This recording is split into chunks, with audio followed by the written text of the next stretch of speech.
So who can remember Black Forest Gâteau? This is very much like it. The recipe will be under the YouTube video in the More section.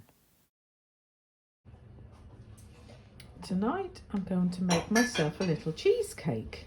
And so I have got some FAGE, I've got two Laughing Cow light cheeses, which are in there, ready to be whipped in. And then I am going to defrost some of these Black Forest fruits, and I'm going to use some raspberry choc, and I've got this today. It is absolutely lush. It is just like golden syrup. It's really lovely. Oh, and I've got a weetabix that I'm going to crush to put in the bottom. So I've put the weetabix crushed in the bottom. I've mixed the cheese Laughing Cow lights with the yoghurt, and I've popped that in there. I did put a little bit of this in just to give, because since I've had a virus, I've got a want for sweet things, which is very unusual for me.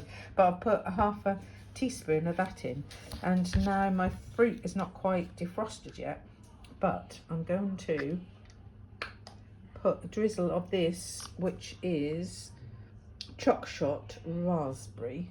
So I'm going to put a drizzle of that in, so it's about a teaspoon of that, and I'm going to put a little bit of this one as well, which is the pancake syrup, tiny little bit of that, and then I'm going to put my fruit on, and then another little drizzle over the top, because at the moment the weetabix is part of my Healthy Extra B, and the cheeses are part of my Healthy Extra A, and so the only syns I have in here are the chocolate and pancake syrup, which at the moment amount to 1 syn. So I've now defrosted the fruit.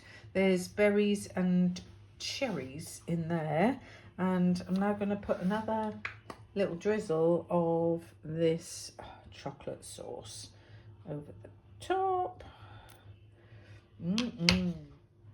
So there is my Black Forest cheesecake with a weetabix bottom. Yum yum. Thanks for watching.